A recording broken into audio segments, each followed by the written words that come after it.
everybody. Welcome to Life with the Lions. My name is Rob. I'm here with Tiffany Holly Coco, and today we're talking about fighting in your family. Listen, here's what we know is going to happen. Every family is going to fight. There is not one family on this planet who does not fight. But here's the deal. You actually have the ability to choose how you fight. You can either fight with your family or you can fight for your family. And so one thing that we've talked about a lot as a sibling group is we want to make sure that no matter what, we want to be people who fight for a good relationship, fight for each other, fight for our family, rather than just fighting with our family. We spend enough time fighting with each other. Oh, for sure. I mean, I think about growing up, and we would fight like cats and dogs. Like literally, we just like fought all the time. And my sweet parents, you know, they really tried to help us. And back then, like they were the ones that were telling us, hey, you wronged so and so. Okay, you need to apologize to this person. Now you guys need to play together and have a good time together, right? You need to hug each other for 10 minutes. Yes, you need to do that. Face to face. And that's You need to say, I forgive you.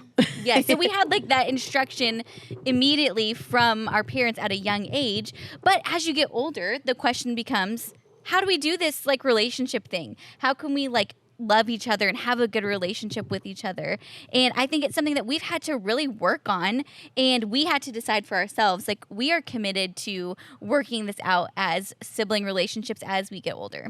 This is not something that we have mastered, but this is something that we are committed to fight for every single time. Yeah, you're right. I mean, there have been moments that, many moments throughout our adult life that we have offended one another. Sometimes we know it, sometimes we don't know it, or whatever it may be. Because we are doing life together, you can't do life together with people all the time and never have any sort of tension. Mm-hmm. That's just not a reality that we live in. And so I remember we were on vacation in Dallas, and I think We loved vacation in Dallas. This is the second time we've taled about vacationing in Dallas. I feel like they should sponsor us for like a vacation. That's right. destination. Dallas, if you're listening, we love it. We'd love to come back anytime. And so I remember we were swimming in the pool in Dallas, and we were just talking about life. We were talking about things that we observed about maybe other people and their relationships, and we observed, you know, relationships that were really good, and we also observed relationships that, frankly, we didn't want that to be our story. Yeah. You know, we saw people who there was maybe tension or a moment or some sort of offense, and it totally broke the relationship, and there was so much pain on both sides, and that was the reality they lived in. And I remember that moment so clear. Like, I think we were all in our 20s maybe at that point. And so not that long ago. Not that long. It just seems like yesterday.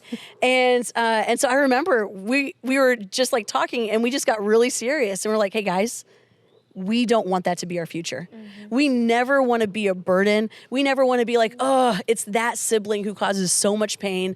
We don't want to be the person who it's a bummer that they show up for Thanksgiving. We don't want to be that person that we just have to dance around because we can't be frank with because it's really difficult. Like, we have seen that happen too many times. And so we decided in that moment, guys, we don't want this. So what are we going to do? And so we just started talking about it. How can we make sure that 10 years down the line, 20 years down the line, we've not become that person to each other? I think that's so good, and I think that's the key. Like what you said, we just had a frank conversation and was like, okay, obviously relationships is something that you have to work for. Mm-hmm. And typically relationships don't drift towards unity. It drifts towards disunity because we're sinful. And but we just decided, like, okay, we're going to talk about this and we're going to commit to each other. And we've come up with a little bit of a list that we wanted to just like encourage you with, and hopefully it helps you as you are navigating your relationships around you. That would maybe be a benefit, that maybe you're like, man, I could start that, or I could have that conversation in the pool that they had with my siblings. And we all had to come to a point where we wanted it. Yeah. We all had to humble ourselves to a point where we said, and we had some frank conversations, and we even had some conversations. Hey, you're doing this, and that offends me. And some of us were like, I had no idea that was offending you. And it was awesome because it felt like it like unlocked a level of authenticity that we could have with each other that we're still trying to get right, but it at least gave us the permission to go down these roads. It was honestly a starting point. It was this moment of like extreme clarity, because we were like, okay, we're not going to be offended with each other. We're going to actually talk about the things that are making us offended, and like we would not have known unless we talked about it, because Yeah. it's uncomfortable. This is an uncomfortable thing to do, but it's uncomfortable for the moment to help with the longevity of your relationship. For So sure. that's how we started. So the first thing that we came up with, we have 5 things that I feel like have helped us and hopefully can help other people. The first thing that we always want to be about is we want to believe the best about each other. Yeah, I think this one is so important because, like we said, naturally we drift towards disunity, and so I think when there's lack of communication or lack of clarity, then naturally we think to worst case scenario, or we're not like, oh, they probably meant this instead of this word or whatever, and so I think when we have this like understanding that, hey, I'm going to believe the best about you always, and this is not just for like sibling relationships. I think this is a good principle for life, like Yeah, with other people, all your relationships. But realizing like, hey, we know like we're not going to get it perfect all the time. And if we can realize, hey, I'm going to believe the best about you, and hopefully you believe the best about me, then we can work with that. And I think that is so important because people, I really do feel like walk around and they're like, they don't like me. They don't like me. And we're like, well, if you just like believe the best, that like, oh, you know what? I think they probably do like me. Yeah. Your outcome is going to be different, I think. Yeah. And your sense of well-being even is going to be in a different spot when you just are believing the best about people. And until, I really think like until there's a problem, assuming the best. Yeah. And assuming that the relationship is good, not always having this like skeptical, like, I think they don't like me for something, or because if there's a problem, you can talk about it. Right. And I think along the lines with that, don't write a narrative that is not there. Exactly. That's Because good. when you let this open space of a conversation linger, and it just causes, for myself, I have a tendency to create a narrative that's never been spoken. And so good. my narrative tends to be maybe a little bit more negative towards myself. And then I'm like, oh, maybe they're feeling this way towards me when they never indicated that in the first place. And so having an open line of communication is so important, but also believing the best about somebody kind of eliminates and shuts off that part of my brain of like, okay, I'm going to believe the best. Don't even need to go there. That's so good. That reminds me of my pastor's wife in Austin when I was living there would say, hey, don't assume and assign. And that's never left me, because so often the offenses that I live with, whether it be family or friends or coworkers, I have done the same thing. I've written the narrative. I've assumed what they believed about me, and I've assigned that to them. And so I've done that, and that has nothing to do with the actual reality. And I just think about the joy that we can live with, the freedom that we can live with, if we actually just assume you like me. Yeah. You're for me. If there's a misunderstanding even or a pain point that could be real, that's on the landscape of like a really positive like foundation, which is really good. And I think this comes down to, again, so much of what we talk about, I think, goes back to just discipleship and growing in our relationship with the Lord. And if we also should believe, if we believe the best about each other, and we should believe the best about God. Yeah. So if we don't want to create narratives about other people or the Lord that, oh, God just doesn't like me. Oh, I'm just unlucky. Or what you do every time you fill the gap of knowledge with pessimism and cynicism, you actually are creating a framework for your life in which you operate. Right. And the more you fill the space of the unknown with these narratives, with these untrue things potentially, it's going to hurt you. Yeah. And you're going to look like somebody who is just constantly offended and someone we don't want to be around. And so that's one of the reasons why we have this as our one of our big things, is we want to make sure that, you know what, I believe that doesn't sound like something that she would say. Right. So let me go talk to her about it. Perfect. That's number one. And that's biblical, right? is That's biblical. what Matthews talks about, Yeah. to go to the person and have a conversation if there's an offense. And I think that we get all of these principles from the Bible. Yeah. So Second thing on our list is let grace lead the way. Let grace lead the way. yeah, I think, the definition of grace is unmerited favor. And I love that so much, because the reality is we don't deserve really anything, but God so graciously, right? He displayed his grace upon our lives, and he forgave us of all of our sins. And so if that's like where we're starting, then in our relationships, because we know that there's going to be tension, there's going to be difficulty, there's going to be hard conversations, that is just life. If we know like, hey, I know that someone wronged me, But what my heart is going to be is I'm going to extend grace to them because that's a gift I can give to them. Now, does that mean sure things are exactly the way they were before? Like I think there needs to be maybe boundaries. It's a whole nother conversation. But I do think like it's so important for us to do that. And that is so stinking hard to do sometimes. It's really hard. I think about grace leading the way. It's kind of unique even within a family.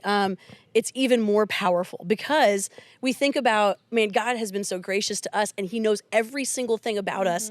The worst things that your coworkers don't know about who you are.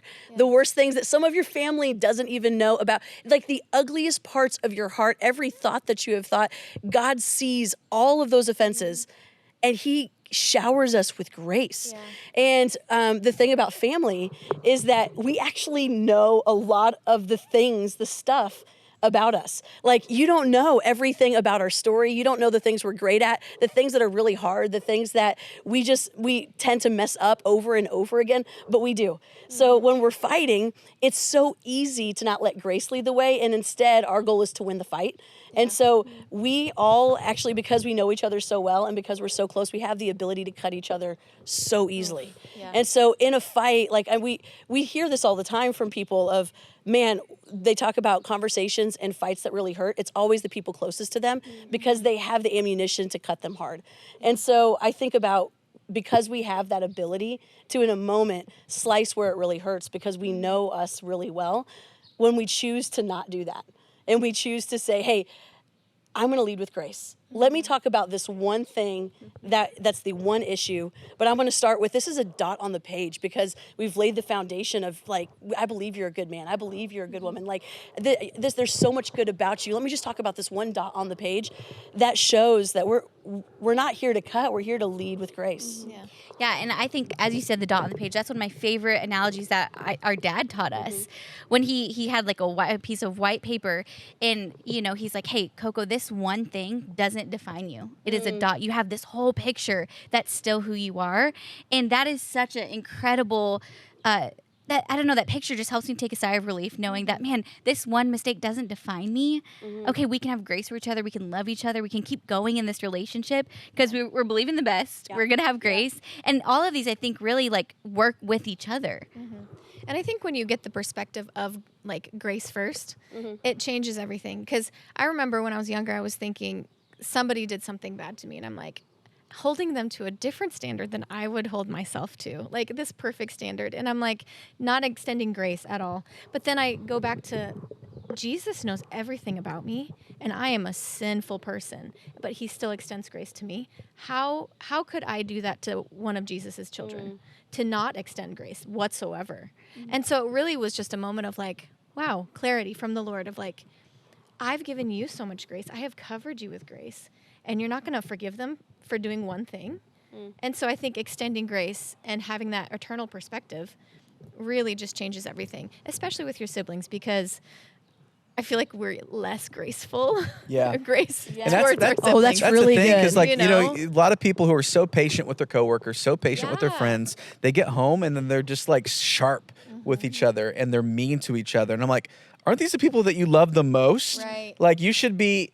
Like your sibling relationship, your family relationship should be the most loving, the most gracious, the most merciful. And so if we realize that about us ourselves, like we're very nice to other people. We can be very sweet, very loving, very long suffering. But then it would be hard because you would say something and we just want to go at it, you know? And so we want to make sure that we're always, especially with our family and our siblings, letting grace lead the way. In every situation, any offense towards us, any suspicion towards us, we always have to ask ourselves, what would grace do in this situation? So good. All right, number 3, you need to have the tough convo. This is one, I mean, the tough convo started this whole thing, but we got to make sure if we're going to continue to be in relationship with each other, sometimes, we need it. We know we need to believe the best about people. They say when there's a gap between knowledge, you can either fill it with trust or suspicion.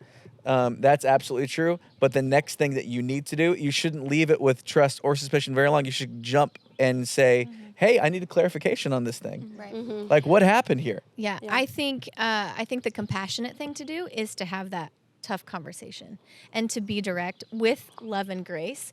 And especially towards us siblings, like we do not get it right all the time at all. And so I think Tiffany and I are maybe the most different, and we fought all the time. And so It's true. it's crazy. And we didn't learn to fight well and have open communication and have the tough conversations till we were like living with each other outside of my parents' household. And so we had to have this moment, like after we had this conversation, because it's something you go to and have to practice all the time. But after we had that conversation at the pool, that opened it up to where, okay, my tendency is to shut down a little bit. Tiffany's tendency is to get louder. And so we had to figure that out and have the tough conversation of like, I had to figure out how to communicate well to you and say, this hurt my feelings. You had to learn how to communicate well to me. Oh my goodness. Just, it unlocks the rest of your life. So, And learning each other too, like because Yeah. like you're so right, we have different personalities, which means we process things differently. Yeah. And that's okay. And because I love you and because you love me, we realize, okay, you have to get louder, I have to get softer. Yeah. I want you to respond now and process in the moment. You need a few minutes. Yeah. It's kind of me to not demand a resolution in this minute. If you need a few minutes to think about it, now not a few months or a few days, No. like we're talking like let's do this, but at the same time, I needed to figure out how can I best respond in these moments Yeah. of tough conversations that honor you. yeah, along with that, as of late, like within the last 5 years, I feel like the Lord has just given me this sense of praying over all of our interactions, because you guys live in California, and so I would just bathe our time with prayer because I knew that we needed extra prayer, and it's so sweet because the Lord prompts us whenever we do have a moment. Like in Christmas, we had a moment, and the Lord prompted us with the help of each other to have that frank conversation with love and grace, and it healed that moment. And so it just, it's conversations are tough, but Yeah, you need to have them. It's when we really do believe, like, again, it goes back to our spiritual formation. If we're allowing the Holy Spirit of God to continually every single day sanctify us and transform us, then we should act more and more like God. Holly, we had to have a conversation this past December about just things that we needed to work through in our relationship, and it was miscommunication, offense that was had, and I realized that I probably lived a little bit too long with there shouldn't be a problem. There shouldn't be a problem. I don't need to deal with this right now. Right. Usually, we want to have the hard conversation. And when you don't know there's a hard conversation coming, usually you'll have a peacemaker in a family to tell you. And Coco is our peacemaker. Coco. Yeah, So Coco. Coco's often the person to be like, hey, you need to go talk to Holly. And I'm like, for what? I don't need to say anything to her. She's just whatever. I love that that's how you think you talk. And Coco, For what? what do you mean? Coco is the one who will always come to us. And if we're not seeing it ourselves, she'll say, hey, you need to come and talk to this person. And you got to come to me and tell me, like, hey, you need to talk to Holly. But not in a gossipy way or a rude way or anything. It was very biblical and very kind. So. But you need to, it's good. Most families have at least one person that's kind of like the peacemaker between the two or whatever. And Coco, for whatever reason, you're that person with us. You're welcome. So thank you for You're being the welcome. Fourth peacemaker. born. That's right. And there's a difference between being passive because you want to keep the peace and like being a peacemaker because you are fighting for the peace. Yeah. And I'm so grateful that Coco comes, and she's probably come to all of us at one point or another and said, did you know that so-and-so is offended because you did this? And I was like, I had no clue.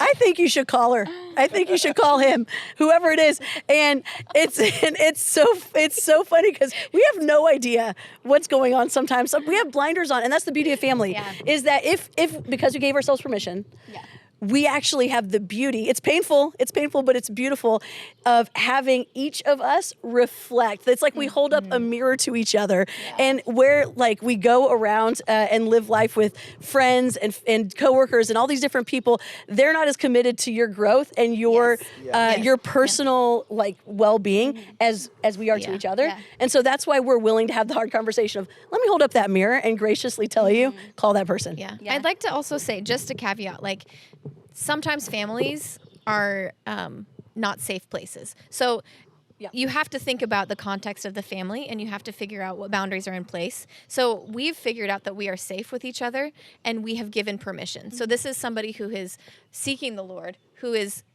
hopefully on the right path, and so it's a safe thing. So it just there's different things that go on. So That's so good. That's so good because I think it could be whoever is your family. Yeah. Sometimes it's a group of friends, whatever it may be, and you're so right. You have to determine first, is this a safe place? Yeah. So we got to have the tough convo, yeah, even when it stinks. Even when you don't know about it, you got to come put yourself in a position to do it. Find the peacemaker. Find the peacemaker, and if that's you, you need to make sure. And I think to be able to, so it's on both sides. So you need to have the ability to have the tough conversation, and then you need to have the ability to receive the tough conversation. So that's number 3. Number 4, we got to keep short accounts with each other. We got to keep short accounts with each other. We have to make sure that we do not let offenses pile up.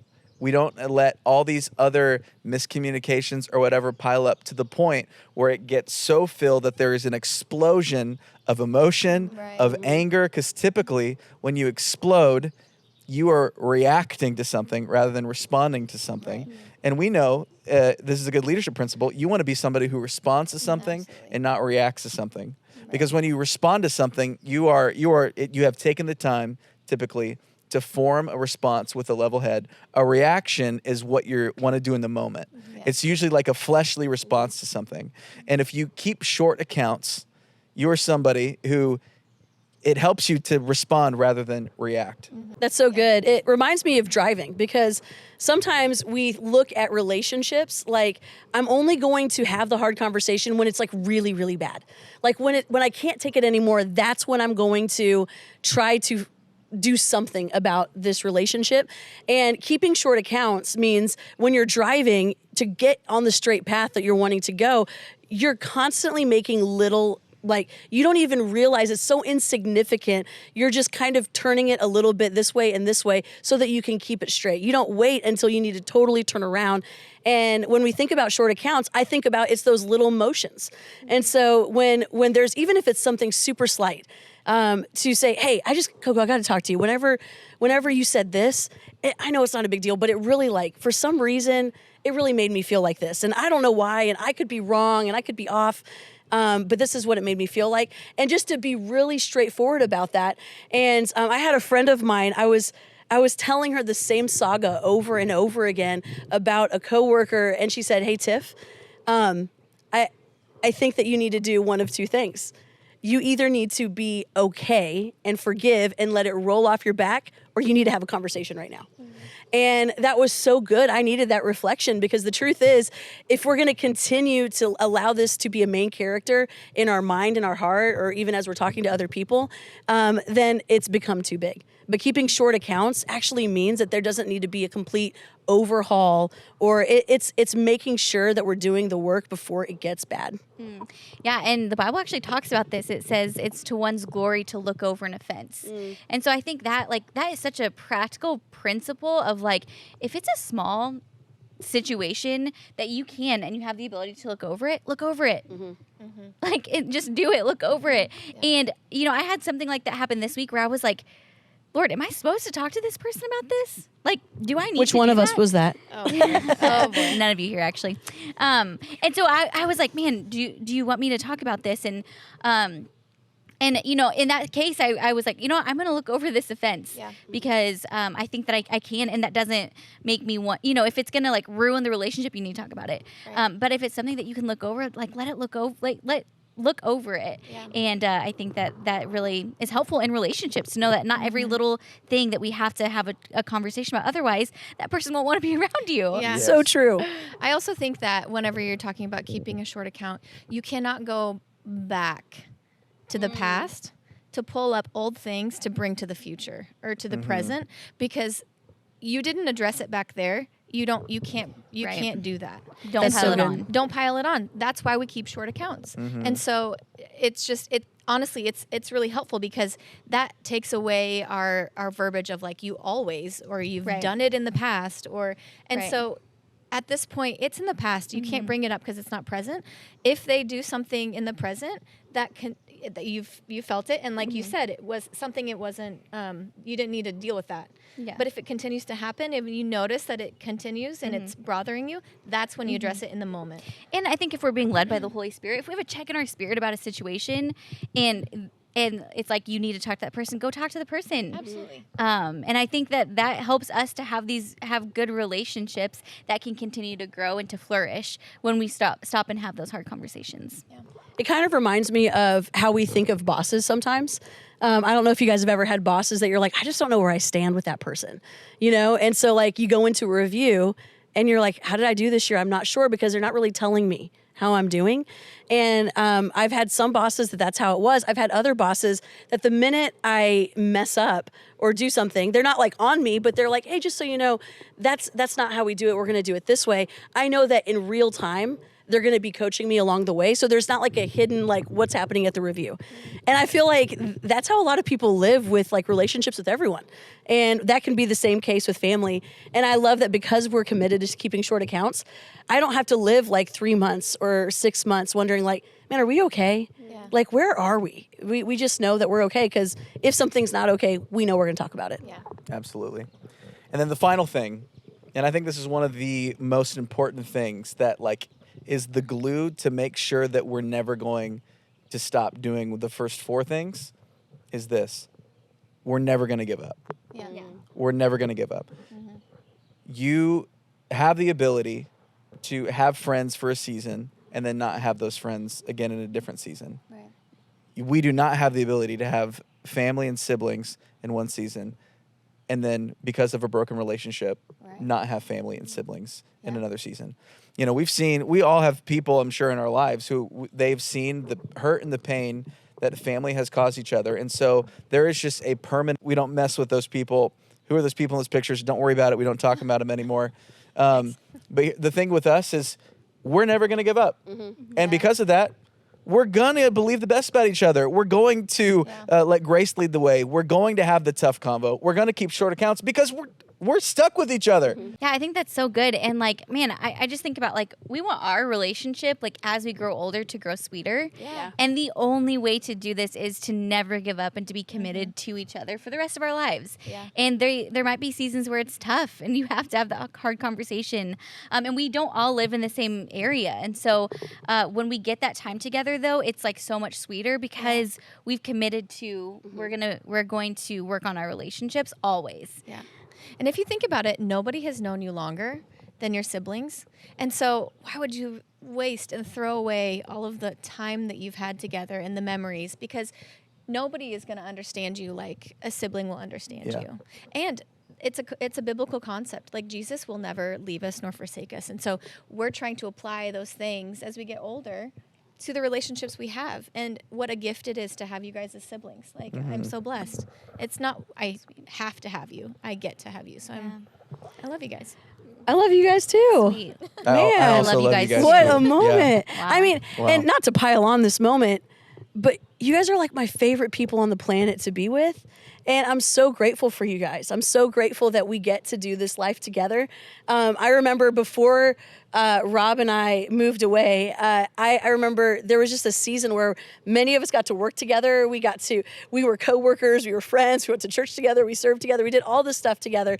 And I feel like we really embraced that season of just really loving and spending time with each other and not taking it for granted. And even now, I talk to friends and they're like, what are you doing for vacation? I'm like, I don't know, probably just go home, like see family, because like family is just the sweetest thing.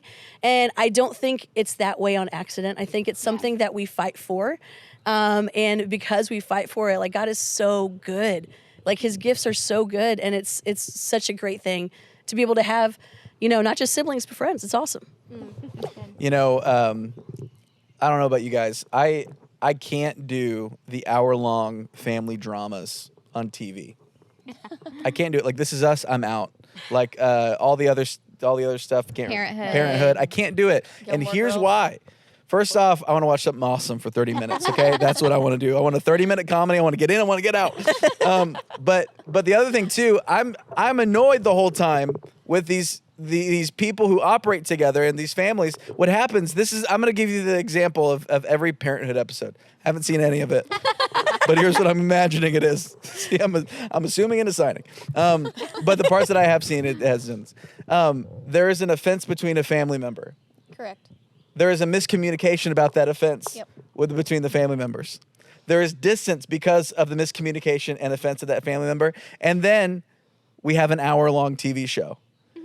And I'm just out on it. I just want to talk to every single person. I'm like, did you talk to this person about what you said? Okay, you didn't even do anything wrong? Oh, did you tell them that you didn't even do anything wrong? Okay, we're good. Awesome, perfect. And listen, but that makes for bad TV shows. That'd be 5 minutes. That would be a 5-minute TV show, and no one would watch it. The NBC would not pick it up. But a great YouTube life. wouldn't even save it. Maybe Yahoo would get into it. But there's just but here's what we've talked about before.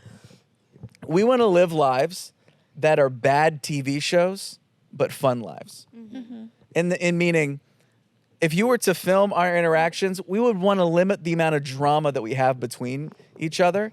It'd be boring. And it would be boring to watch, but the boringness of the viewing party of this would be replaced by just the sweetness and the fun that we have of a family that's working together, that's never perfect. We still got to have these conversations. We still got to work it out, but we're going to make it.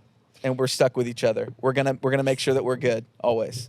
I think that's so good. And I think to the people watching who are like, man, I just don't have that in my family relationships or even just relationships in general. I think there's still hope for you.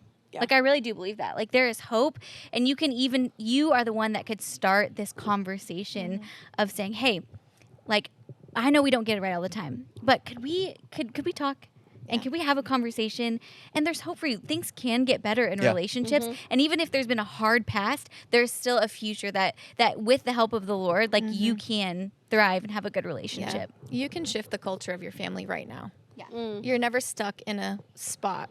You can always change it with the Lord's help. So. And if you think that it's never going to work, we got to listen to what Jesus said. He told the parable about, and he told the disciples the front up. He goes, hey, I'm going to tell you why you need to always pray and never give up. Yeah. And he told the story about a persistent widow who kept going to this bad judge all the time. And he rendered a good decision for her, not because he was good, because he was tired of hearing her. But we have a good judge and a good Father in heaven who wants you to always keep asking. Keep asking. If your family isn't responding to you in the way where everybody's agreeing to these terms that we're going to, you know what?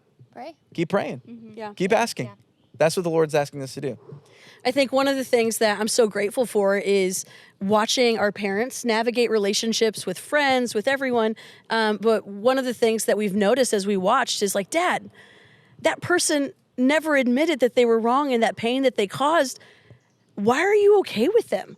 Why are you still super kind to them? Why are you saying that why are you okay with the relationship being there when this person never admitted it? And he said something that I'll never forget. He said, Tiff, I am going to be a beggar when it comes to relationships. There, on this side of heaven, this person may never admit the pain that they have caused. They may have been totally wrong, but you know what? That's okay. My goal is not to be right. My goal is to be a beggar, because you can only be responsible for how you respond.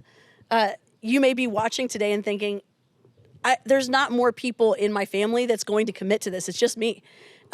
You can still have as much peace as you choose to have with boundaries, with the reality of what is. And here's also what I love is that if the family that you were born into is not committed to this, and boundaries and being a beggar is the best that it can be, God can redeem that. There can be joy. There can be sweet relationships, knowing the gifts they can give and the gifts they can't. And you can actually break the chain, and you can start your family as you get married and have kids. This can be something that you're committed to. Mm-hmm. And so I'm just excited for, the families that are going to choose to, moving forward in the next generation, choose to fight for your family instead of with your family. Yeah. And that's what we're going to try to do. We're not going to get it right every time. You're not going to get it right every time, but we're committed to it because we're never going to give up. Awesome. Well, thanks so much for joining us with Life with the Lions. We will see you next time.